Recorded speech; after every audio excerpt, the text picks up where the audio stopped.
Hey there, readers, writers, and friends. Story Serpent here, and today we are talking about Anna James. Again. Because Barnes & Noble thinks this is one of the best books of 2025 so far. It's called The Chronicles of Whetherwhy, The Age of Enchantment.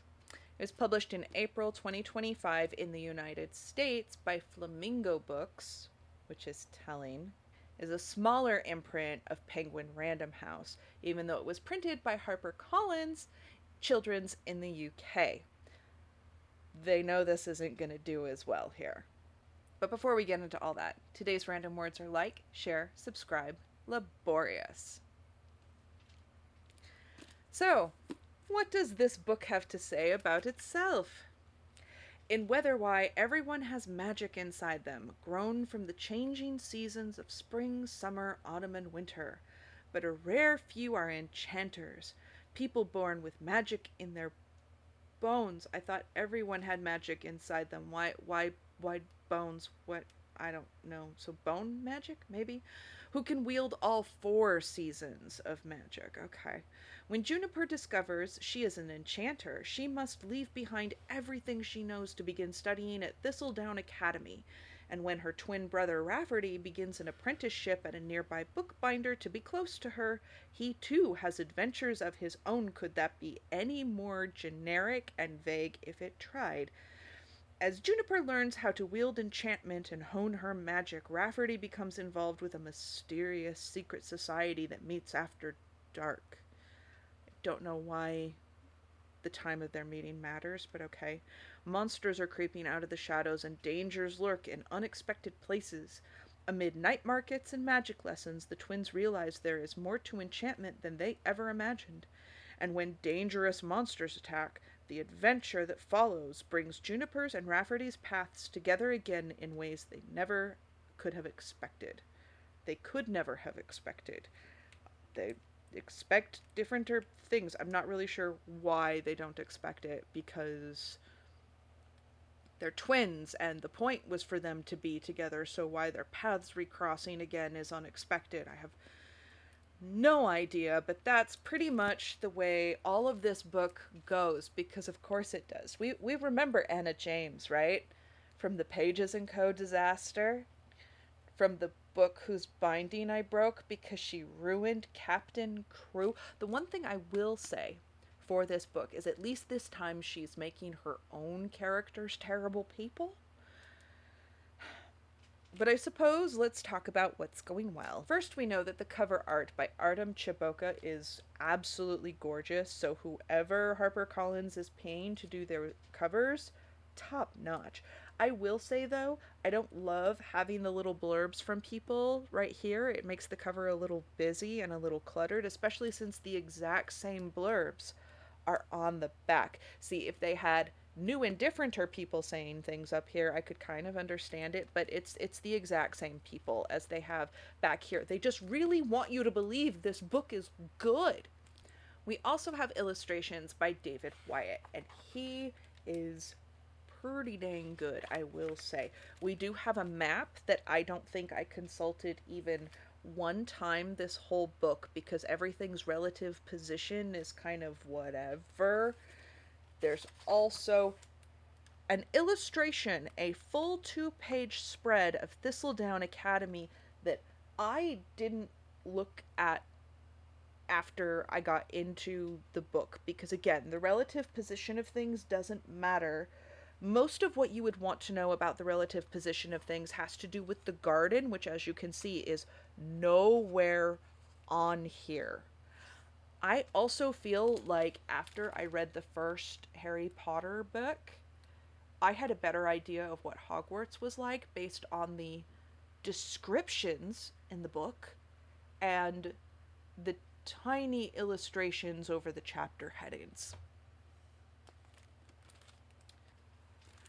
But David Wyatt does an excellent job, despite the fact that he too seems to be going with the I'm going to shade around the end of the nose really good so that you know they have a nose, but they don't actually have a bridge of a nose unless they're actually in profile, which I kind of hate that because it makes everyone's nose look exactly the same and kind of buttonish, and then it makes all your characters look kind of the same. It's not my favorite trend. It can go away now. But other than that, his illustrations are lovely. He uses the grayscale to his advantage with the shading and his use of negative space. Love it.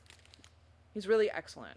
So while we love the illustrations, unfortunately, my poor library got a hold of a copy that has a great deal of misprinting. Page 23. Page 39. This is not illustration. This is not intentional. So whoever did Flamingo's printing run in the United States either did a terrible job, they have dirty rollers, or we just happened to get the worst book in the batch. There are ink splotches like this throughout the book. It was annoying. It was distracting. I didn't like it. Shame on you. So let's talk about the prose. The most frustrating thing about Anna James is that we know she can write. All of her sentences begin with capital letters, they all end with punctuation, and sometimes they read like this. The smell of honey and spices and chocolate floated down the road and melted away some of the uncertainty that was drifting round the three of them in invisible fog. It's delightful. It's engaging. It's sensory-oriented. It's the kind of details that make the world come alive while also telling us something about the characters and what they're going through. That is an exquisite sentence. You will find it on page 28. And it is one of the few you will find in the whole rest of this book. So we know Anna James can do this. She would just rather tell you about inequality. She would rather your 8-year-old punctuate their adventure with a bunch of over-explanation. Let's talk about the interludes. First of all, it begins with a prologue. Now, I don't know if anyone has told Anna James, but particularly young readers, skip the prologue, which is going to be exceedingly confusing because after the prologue, we find interludes throughout the book because the prologue tells us that there is a grandfather reading this story about Juniper and Rafferty out to his grandchildren and their responses. We literally interrupt Juniper and Rafferty's story at various intervals for the children to say things like, "I'm so stressed out, I don't know what she'll do next. I would want to be in charge of my own adventure."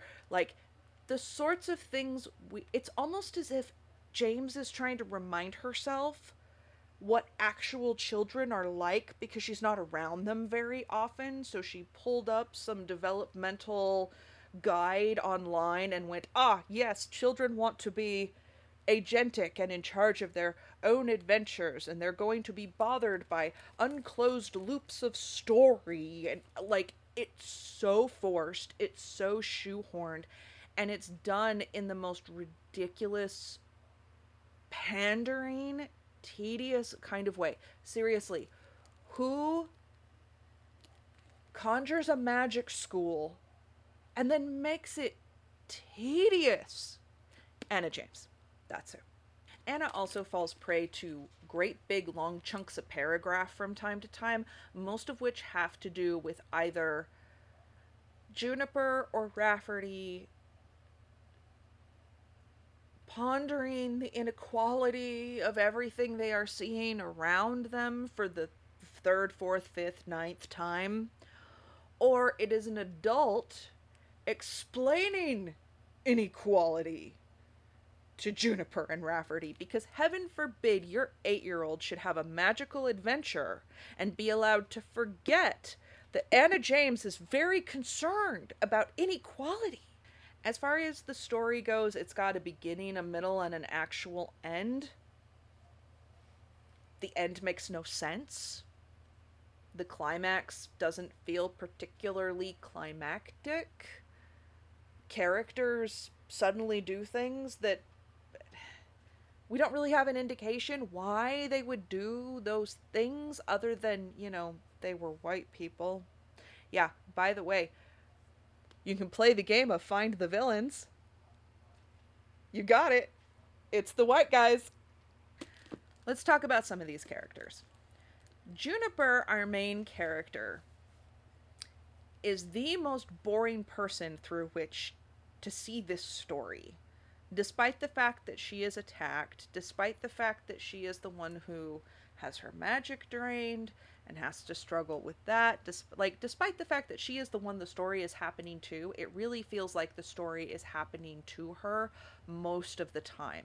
And the only time where she makes choices for herself, really, to go to the magic waterfall that's going to restore her magic, even though it's unpredictable and dangerous, she takes the trouble to explicitly tell you, I don't want to be any trouble because I'm not really a troublemaker. I don't like getting in trouble. She says this multiple times so that you don't think her choices are wrong or mischievous or poorly motivated, despite the fact that those are the things that might actually make her interesting. And we don't really understand what her motivations for even being at Thistledown are. We don't really know what she wants to do with her magic. She doesn't know what she wants to do with her magic, so it shouldn't surprise any of us. But she's boring, and I don't feel like I know her any better at the end of the book than I did at the beginning. And you really should feel embodied in a character. Of course, that's very difficult to do when Anna James is engaged in some of the most ridiculous head hopping I have ever seen. If you were to ask me, is this book, what's the POV of this book? I would say it's third person, semi-omniscient, occasionally jumping to first person, mostly in Juniper's head, but also sometimes in Rafferty's, and sometimes in the same paragraph, different people. And then she also gets into Jesse's point of view by the end. Jessie, super fun, is a young black girl who has been working in the bindery where Rafferty finds his apprenticeship, and of course, she is so much smarter than Rafferty, and she really has it dialed in on what's going on, except that she seems to think the criminal underground is great. We are literally told by these young characters that are supposed to be 13, even though they tend to sound either younger or like stupid adults, which again tells me that James has no clue what an actual 13-year-old sounds like. But we are told explicitly that this character, who is an enchanter herself, selling illegal, dangerous, evil creatures, we're also told, no, those creatures aren't evil. They're just aggressive and dangerous. They come into the world with unchecked aggression. So they're pretty much inherently evil. They're just out to do people harm. Animals are morally neutral because they are defending territory, defending their young, hunting, trying to feed themselves, trying to survive. And if you get in the way of that, you might get hurt. That is what morally neutral actually is. These creatures are brought into existence, and they are just horrible and horrifying and vicious. So, yeah, they are evil. You're wrong. You don't know what moral neutrality is. And the woman selling them knows that they are dangerous and terrible and that she's doing this illegally. But we're told she's great. Isn't she so great? Isn't the woman who sells a cage that has the power to contain an enchanter, it's a person-sized cage that you would put an enchanter in to nullify their power. She sells this piece at auction. She is willing to endanger her fellow enchanters for money. She is despicable. She's not great. She's not morally good. We don't like her. This is another flaw in, I think, Anna James's thinking overall, is she doesn't actually know what makes the lovable rogue lovable. It's that they have their own moral code. It's that they're not a sellout. It's that they choose their targets specifically because they're maybe the kind of people who can afford it. Maybe they're coming across this in an ill-gotten way. They have morally approvable motivations, even if their choices aren't great. And oftentimes, they end up turning a corner in the end and going clean, and that's, again, why we like them. Also, they're skillful. They're very good at what they do. We don't really see this duplicitous villain lady whose name I've forgotten. I've already forgotten. I just don't care. We don't really see her being particularly great at enchantment. She's also an idiot who is keeping dangerous creatures in cages where if you shake them hard enough, the locking mechanism will open up. Brilliant. Brilliant. Stupid adults? Stupid adults. Let's talk about Oleander. This man is a moron. Oleander is one of the professors at Thistledown. Everyone goes by their first names there because they're all about equality. And Oleander is selling books out of the Thistledown library to the underworld to get money. Because apparently he's very short on coin. So we don't like him, despite the fact that he was one of the more personable individuals earlier on. But he discovers that his double dealings, which don't make any sense, but he discovers that his double dealings are known by Rafferty, Juniper's twin brother, and he has written to Juniper about it. Juniper finds a letter that Oleander has been holding on to for weeks, apparently, that specifically names him as selling school library property. I'm sorry. If you're Oleander, the kid who wrote that letter is already dead. Rafferty is dead. Possibly Jesse is dead. Possibly the bindery they work at has been burned to the ground in some kind of accident. Right? Like, it's a bookstore. It could go up in flames. Who knows? If Oleander is actually a double-dealing bad guy and his position at the academy is threatened, if the fact that he has done some of this, dirty underground dealing, if he has pulled strings to get the favor of getting the queen to come to Thistledown for the summer days, there is no way, one, that letter still exists weeks later. He has already destroyed it. Two, there's no reason for him to be carrying that letter around. Why would you carry incriminating evidence around on your person unless you are a moron? Three, the people who know all need to be dealt with now.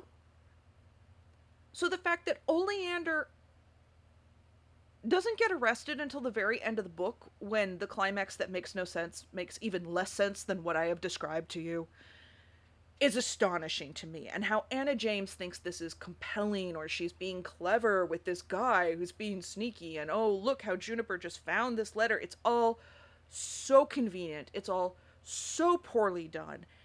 And for crying out loud, one of the things that made Pixar's The Incredibles one of the best superhero stories ever told, I know adults who will watch that movie without complaint because it is compelling, because the adults aren't stupid, because the bad guys are bad guys, and as mom tells her children, these bad guys are not like the bad guys in cartoons.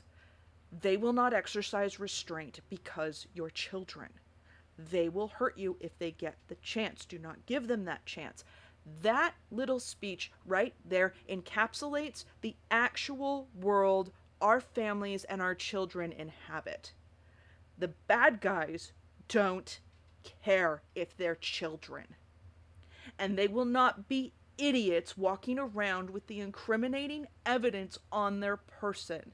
If they know who you are and that you are a danger to them, you're done. You are in mortal danger. And the fact that Anna James would rather spend more time telling you about how unequal and unfair things are. I can't even care whether or not it's right side up. Rather than develop the characters, make them smart, make her storyline make any kind of sense, make the characters genuinely compelling, tells you she's not writing for children. She's writing for the stupid adults around her who told her this book was good. I'm beginning to think that the people at Barnes & Noble can't read. Because if they think this is one of the best books of 2025, I think they're one of the least trustworthy sources for literature on the planet. So this book gets an Insidious because they have packaged it so prettily, because they have paid enough people to tell you how good it is. But what's inside is stupidity from first page to last. Don't give it to your kids. Don't start them on this series. I will not be reading the rest of it. Anyway, that's all I've got for today. If you've got something you want to see the Story Serpent take on, feel free to put it in the comments. Till next time, read on, write on, stay sharp.